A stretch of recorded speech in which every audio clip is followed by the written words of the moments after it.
Akwai hukunci mai tsanani da FIFA ke shirin yankewa kasar Senegal saboda abin da ta yi a wannan wasan su da kungiyar kasa ta Morocco. Amma da kai sauran labarai. Da farko game da kungiyar kasa ta Senegal akwai rahoton da ke cewa hukumar FIFA na shirin hana kungiyar kasar Senegal zuwa gasar cin kofin duniya World Cup saboda ficewa da suka yi daga filin wasa a su da kungiyar kasa ta Morocco wasan karshe na AFCON.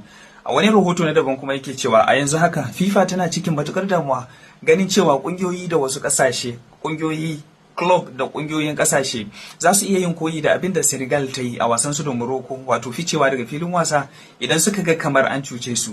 Saboda wannan dalilin hukumar FIFA ta imani cewa dole ne kungiyar kasa ta Senegal ta fuskanci hukunci mai tsanani saboda wannan abin da ta yi. Wani rahoto ke magana game da kungiyar Manchester United da Tottenham inda rahoton ke bayyana cewa kungiyoyin nan guda biyu suna zawarcin dan wasa Diomande amma kungiyar RB Leipzig ta sanya farashi wanda ya kai euro miliyan 100 ko ma fiye da haka duk da cewa suna son dan wasan ya ci gaba da zama a kungiyar inji rahoton The Athletic. Rahoton da ke magana game da dan wasa Vinicius Junior Fabrizio Romano ne wallafa hakan yake cewa kungiyar Real Madrid na da kwarin gwiwa cewa dan wasa Vinicius Junior zai sanya hannu kan sabuwar kwangila amma sun bar komai a hannun dan wasa shi dan wasa Vinicius Junior kenan. Rahoton ke cewa Real Madrid na jira shi dan wasan ya yanke shawara inji Fabrizio. Daga ƙarshe kuma akwai yan wasa guda 6 na kungiyar Real Madrid za su rasa wasan yau fafatawar kungiyar Real Madrid da kungiyar Monaco wadda za a buga da misalin karfe 9 da dare idan Allah ya kai mu.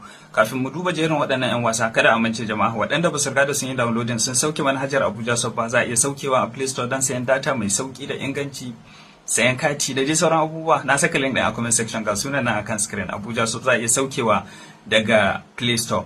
Yan wasan kungiyar Real Madrid za su rasa wasan yau wasan su da kungiyar Monaco sun hada da akwai dan wasa Alexander Arnold, dan wasa Carreras, dan wasa Militao, dan wasa Mendy, dan wasa Rudiger, sannan dan wasa Rodrigo. Wani fata kuke wa kungiyar Real Madrid a wannan wasan? A fada mana a comment section.